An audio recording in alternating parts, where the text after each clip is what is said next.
Bismillahirrahmanirrahim. Assalamualaikum warahmatullahi wabarakatuh dan selamat malam semuanya. Ini saya perkenalkan diri dulu ya. Nama saya Jomardi dari program studi manajemen.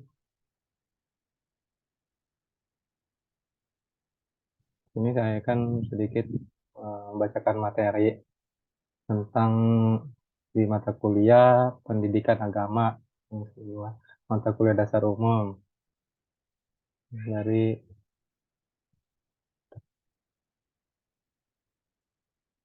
selanjutnya berjudul yaitu pendidikan agama tentang prinsip kaidah agama dalam kerukunan antar umat beragama serta kemandirian sosial. Ya, di sini pertama kita bahas yaitu kaidah beragama, di mana semua agama pasti memiliki prinsip kaidah agama, tetapi tidak semua agama memiliki persamaan prinsip yang sama. Ada beberapa agama yang memiliki perbedaan prinsip yang cukup mencolok. Prinsip kaidah agama berisi tentang falsafah dan ajaran-ajaran agama dan juga fungsi serta cara menjalani hidup berdasarkan agama. Sumber agama, ajaran agama tentu saja mengacu pada kaidah agama yang kita anut dan yakini secara pribadi. Yang tentunya menimbulkan makna yang berbeda namun tetap pada prinsip demokrasi dan kebebasan beragama. Selanjutnya yaitu konsep kemanusiaan dari berbagai kitab suci. Pendidikan agama mengajarkan tentang kemanusiaan di mana konsep kemanusiaan adalah suatu konsep hukum, yaitu asas atau prinsip hukum yang umum atau abstrak. Kemanusiaan merupakan sebuah sikap universal yang harus dimiliki setiap umat manusia di dunia yang dapat melindungi dan memperlakukan manusia sesuai dengan hakikat manusia yang bersifat manusiawi. Kemanusiaan berasal dari kata manusia, yakni makhluk ciptaan Tuhan yang Maha Esa atau Allah Subhanahu wa Ta'ala yang memiliki potensi pikir, rasa, kata, dan cipta. Karena potensi ini manusia dapat menempati kedudukan dan martabatnya yang tinggi. Selanjutnya itu dasar filosofis. Yang pertama itu rukun. Orang Indonesia khususnya orang Jawa selalu mengedepankan kerukunan dalam kehidupannya. Kedua, harmoni. Orang Indonesia khususnya orang Jawa selalu mengedepankan keseimbangan antara mikrokosmos dan makrokosmos. Selanjutnya itu selamat. Orang Indonesia khususnya orang Jawa sangat menjaga keselamatan baik dengan sesama manusia, alam, dan Tuhan. Kerukunan beragama itu berdasarkan konsep alam syah negara yaitu kerukunan ada tiga, yaitu kerukunan antar umat beragama, kerukunan inter umat beragama, kerukunan antara umat beragama dengan pemerintah. Selanjutnya yaitu hakikat, martabat, dan tanggung jawab manusia. Hakikat penciptaan manusia adalah semata-mata hanya untuk beribadah kepada Tuhan yang Maha Esa atau Allah Subhanahu wa Ta'ala berdasarkan agama Islam ini. Adapun martabat manusia dalam beragama yaitu satu, mempunyai kecenderungan dekat dengan Tuhan yang Maha Esa, sadar akan kehadirannya, dikarenakan pembawaan yang mulia dan bermartabat, mempunyai kesadaran moral dapat membedakan antara baik dan jahat. Jiwanya tidak akan damai kecuali dengan mengingat Tuhan yang Maha Esa atau Allah Subhanahu wa Ta'ala.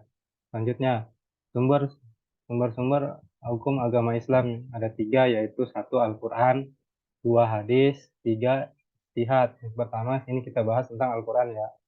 Al-Quran berisi wahyu-wahyu dari Allah Subhanahu wa Ta'ala yang diturunkan secara berangsur-angsur atau mutawatir pada Nabi Muhammad SAW melalui malaikat Jibril. Al-Quran diawali dengan surat Al-Fatihah, diakhiri dengan surah An-Nas. Membaca Al-Quran merupakan ibadah. Al-Quran merupakan sumber hukum Islam yang utama. Setiap muslim berkewajiban untuk berpegang teguh kepada hukum-hukum yang terdapat di dalamnya agar menjadi manusia yang taat kepada Allah Subhanahu wa Ta'ala, yaitu mengikuti segala perintah Allah dan menjauhi segala larangannya. Al-Quran memuat berbagai pedoman dasar bagi kehidupan umat manusia. Yang kedua yaitu hadis. Hadis merupakan segala tingkah laku Nabi Muhammad SAW baik berupa perkataan, perbuatan maupun ketetapan atau takrir. Hadis merupakan sumber hukum Islam yang kedua setelah Al-Quran. Allah Subhanahu wa Ta'ala telah mewajibkan untuk menaati hukum-hukum dan perbuatan-perbuatan yang disampaikan oleh Nabi Muhammad SAW dalam hadisnya. Perintah meneladani Rasulullah SAW itu disebabkan seluruh perilaku Nabi Muhammad SAW mengandung nilai-nilai luhur dan merupakan cerminan akhlak mulia. Selanjutnya itu istihad. Istihad ialah berusaha dengan sungguh-sungguh untuk memecahkan suatu masalah yang tidak ada ketetapannya, baik dalam Al-Quran maupun hadis, dengan menggunakan akal pikiran yang sehat dan jernih, serta berpedoman kepada cara-cara penetapan hukum-hukum yang telah ditentukan. Hasil istihad dapat dijadikan sumber hukum yang ketiga. Selanjutnya yaitu ilmu pengetahuan dan teknologi. Manusia tidak lepas dari ilmu dan teknologi, di mana dalam pandangan Al-Quran tentang sains dan teknologi dapat diketahui dari wahyu pertama yang diterima Nabi Muhammad SAW, yaitu yang dimana artinya bacalah dengan menyebut nama Tuhanmu yang menciptakan. Dia menciptakan manusia dari segumpal darah. Bacalah dan Tuhanmu lah yang maha pemurah, yang mengajar, yaitu manusia dengan perantara kalam, tulis baca. Dia mengajarkan manusia apa yang tidak diketahui. Al-Quran Surat Al-Alaq 1 sampai dengan 5. Terus kerukunan umat beragama dan implementasi dalam multi konteks. Dalam kerukunan umat beragama, perlu kita pahami pula tentang multikultural, di mana multikultural adalah keberagaman budaya yang menggambarkan kesatuan berbagai kelompok sosial, budaya dan suku bangsa yang berbeda dalam suatu negara.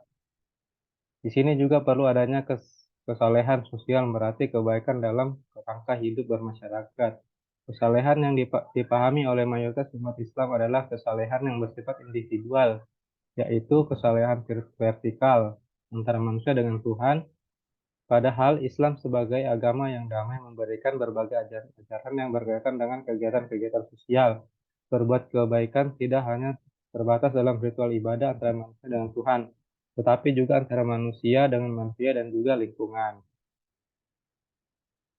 Selanjutnya yaitu hikmah bekerja dalam diri masyarakat. Yang pertama itu perintah bekerja telah Allah wajibkan semenjak Adam dan Hawa, manusia pertama yang dipilih Allah Subhanahu wa Ta'ala.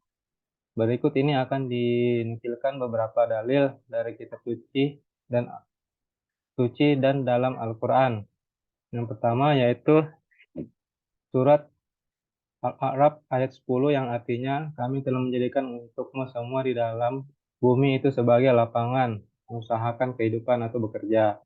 Tapi sedikit sekali di antaramu yang bersyukur. Terus itu ada bekerja keras dan bertanggung jawab adalah perihal perilaku terpuji. Dengan bekerja keras seseorang tidak hanya dapat pahala dan kemuliaan dari Allah, melainkan juga menjauhkan dirinya dari kehinaan akibat meminta-minta atau berutang. Selanjutnya itu bentuk kemandirian.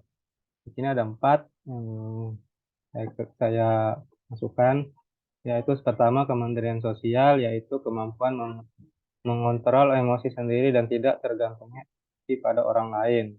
Yang kedua, kemandirian ekonomi, yaitu kemampuan mengatur ekonomi sendiri dan tidak tergantungnya kebutuhan ekonomi pada orang lain. Tiga, kemandirian intelektual, yaitu kemampuan untuk mengatasi berbagai masalah yang dihadapi. Empat, kemandirian sosial, yaitu kemampuan untuk mengadakan interaksi dengan orang lain dan tidak tergantung dengan aksi orang lain.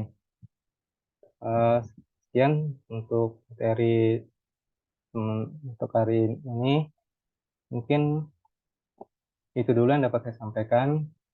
Semoga kita dapat bertemu lagi di lain waktu dengan judul yang lain atau pembahasan yang lain ya. Sekian dari saya. Terima kasih. Assalamualaikum warahmatullahi wabarakatuh.